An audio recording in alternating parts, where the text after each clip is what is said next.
something new. So we're trying a new platform. So we're actually live on 3 places on Facebook, on YouTube, and on LinkedIn. So super excited because we actually have a fun topic for today, which is 6 ways to be less sensitive. I know I definitely need help with this.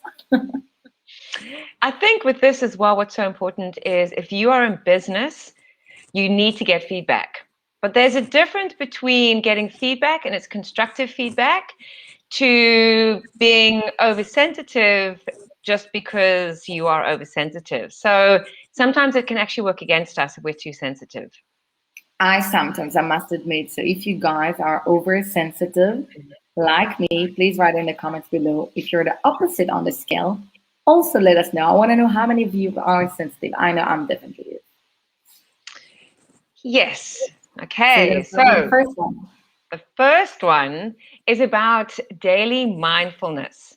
So what this means is, and I don't know if you can relate to this, but there's that conversation that goes over and over in your mind. You know, so you wake up in the morning and then you have a chat to yourself. Today's going to be a great day and I'm going to do this and da, da, da, da, da, and it's all lovely.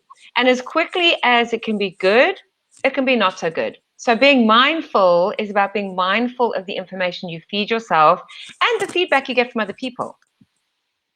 And I think that's very important because sometimes we don't even listen to that feedback and we take it too much on ourselves, which is part of the being sensitive. So I really like this one. The second one is actually to train your brain, like to not repeat, for example, the same patterns. We do need to work at it. So I, for myself, for example, give a lot of pep talks to myself to remind myself not to be sensitive a bit, how to react to this, that it's not his, it's mine, different things like that. So you really need to work on training your brain. And I would love to hear you guys' thoughts about this topic and on the different tips. Like, what do you think about it? How many of you are actually giving yourself a pep talks or stuff like this? And what helps you to train your brain? So for me, that's what helps. Like this part of like trying to understand that there is a certain reason why things happen in certain ways. So there's certain patterns that repeat itself. So how can I put it aside? That's how I'm training my brain on. Yeah, so one of the things I do from a coaching side is I look at patterns. So last night I was having a coaching session with somebody, and what we were doing is looking at the patterns of all the various things that had happened, and there is a certain pattern that is created, and that pattern will play out in all aspects of your life. So once you know the pattern, it's a lot easier then to make the changes. And I would love to hear how many of you are noticing those patterns by yourself, or maybe you going to a coach to help you recognize those patterns. Exactly. So when you are triggered, so there you are having a lovely day, minding your business, and boop, you get triggered. You get some kind of feedback or somebody says something, and then you get triggered. What do? Well, this is a really good time to think about, what can I do? So do I stop? Do I take a few deep breaths? Do I talk to a friend? Like, what do you do when you get triggered? So I would love, what do you do when you're triggered? Or maybe you can say if you look at your clients, what helps them? I know that for me, it's either to chat to a friend or to write what I think in a notebook or like as a text message, but not to send it yet. Those are the kind of things, or I'll do yoga. So what you guys are watching us doing, what's like when you triggered, what tools are helping you to distract? And I would love to hear your feedback, like from what you hear from different people, what helps them? So often what people say is they will write it out. They will write the email or they will text, write the whole text out the message, but then they won't send it, or they will journal, or they will go for a walk, or they will do some meditation. But I think the power is knowing that you've been triggered and not being reactive, because it's so easy to be reactive and not being mindful of going, actually, hang on a minute, I've just been triggered, but I don't need to react to that. How can you notice this? So like, what are the tools you're using, for example, from a coaching perspective to help people understand to find that trigger? Because that's an interesting one, what you just said. So the trigger would be something where you are probably being a little bit irrational. In the moment, you don't think you are. You can absolutely justify it, but kind of deep down, because your emotions are heightened for what has happened. Chances are whatever's happened, yeah, it wasn't ideal, but more often than not, it's your ego that's been a bit bruised or a bit dented or a bit upset. But it's not as catastrophic as what you think it is. And that's what the trigger is. It's just like this, you make this big thing out of something, kind of really wasn't such a big thing. And that then feeds on and then feeds on. And so you don't want to do that. You don't want to feed all that stuff because that's just negative energy. But it's like we always give that example, like in a relationship, when the person doesn't text you back. The stories we tell ourselves in our head, that's part of it. So don't do it. Exactly. Exactly. And the next one is actually about switch perspective, which is super, like, I can resonate with this because that's like if we took the example we speak about, instead of looking at it like, why is it not happening? Why is it not texting? What's going on? Blah, blah, blah. All this. Change your perspective. Maybe something happened, maybe something else. Let it go. Think about it from a different angle. Stop looking from what you used to, but try to maybe take yourself even outside of the picture and try to observe and change the way you think, change the way you look at things. It's actually linked to what we said about training your brain around this. Yep. And also, I think when you start making everything about you, then you're able to look at it from the other person's perspective. And I think that also helps when you actually talk to somebody else, because somebody else can give you a different perspective on somebody else's perspective so that you're not making yourself right and you're not making it all about you. The next one is stop judging yourself. And therefore, so the belief is everything you do to others, it starts with you. So if you're judging other people, that means you're judging yourself. And stop judging yourself, the good, the bad, the mistakes, the challenges. I mean, a beautiful example was this Reels, right?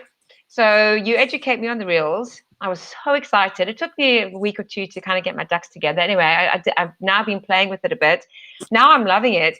And as I learn, I'll probably learn a whole lot of new things, but I don't mind making mistakes and I don't mind learning and people saying, hey, why don't you try this or why don't you try that? Or I don't mind that. So I think that the only way you can grow is if you don't judge yourself and don't judge other people. But you know what? And I think that's a good example of what you gave with Reels, because you were also judging the app and you were judging how people use it, like with the music, with the like this. But eventually, yeah.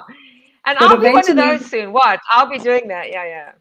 And eventually you found your own voice and you realized that it wasn't like you stopped judging and you start using it from a different angle. And now even your first Reels video was more than 1,000 views. And that's amazing. Like you can actually get there. And it's in everything. We are quick to judge everything, to judge ourselves, to judge others. Like, why have we done it? Why we could have done better. We are feeding ourselves with so many stories because we're judging ourselves that eventually what we do, we actually building up more and more instead of like, why? Like, change your perspective. Look at things from a different angle. It's not as bad as you think. And we all tend to judge, okay? The question is how long it takes you to understand that you're judging and to stop it. Because we all tend to judge. It's like, I think it's like an instinct of a human being to do it. But how quick you actually stopping it and say, you know what, I was judging. It's not the time. It's not right. I need to put it a stop. And the next one is self-care, like take care of yourself, do things for yourself. It's more like, for example, like it's to sleep more or sleep better, make a diet, do sport, do meditation, whatever works for you, go do art, whatever works for you, you need to do it and take care of yourself. That's going to really help you to be less sensitive. That's going to help you to be more with yourself and understanding yourself. And because if you haven't slept or you're not eating properly or you're not connecting up with friends or you're not doing all that self-care stuff, you're not going to be in the same frame of mind as if you are. So everything is going to be heightened. Somebody might just say the smallest thing to you and that could just take you over the edge. Whereas if everything else is okay, it's so much easier to manage those other little things. And it is, and I'm going to say something, sorry for the guys, but it's like, females on the period. You know that you're oversensitive. So you know you're trying to avoid certain stuff. So as well in this, like if you're taking care of yourself and every one of the tips we're giving you here, if you are more aware and doing this stuff, it's going to really help you to manage it, the Mm. sensitivity part of it. You're going to know your triggers, you're going to know how to change the conversation, what to do with yourself, how to take care of yourself, that you're going to be less on that side. And that can help you grow on your business and in your relationship and in everything. So that's why I really Yeah. love this topic. And also, so my newsletter went out today for those of you that got to see it, and it was about decision making. And I think that also that all of this kind of ties in. So if you are in a position where you're going, I'm not sure, there's something that's not working, maybe I'm too hard on myself, maybe I'm judging myself, maybe I don't know what I want, I would love to chat to you if you are wanting to make changes. And I would recommend it. So this is the start. So before we're going to sum it all up, the 6 ways to be less sensitive, we would like to remind you that now this week we had some changes, but from next week we're going to do Tuesday. We're chatting about marketing topics, undefined personal development topics. So join us, follow us on Instagram, LinkedIn, Facebook, YouTube. We're already there. So just be with us there. And we're going to repeat it now quickly. And again, if you have questions and you're not sure, if you disagree with what we're saying, there's the Mhm. place. Write in the comments below. What do you think? Okay. What's helping you, okay, to be less sensitive? And do you think you are a sensitive person? And what's the level? So we're going to repeat now the 6 ways to be less sensitive. So the first one. Is mindfulness. And the second one is train your brain, do not repeat the same patterns over and over again.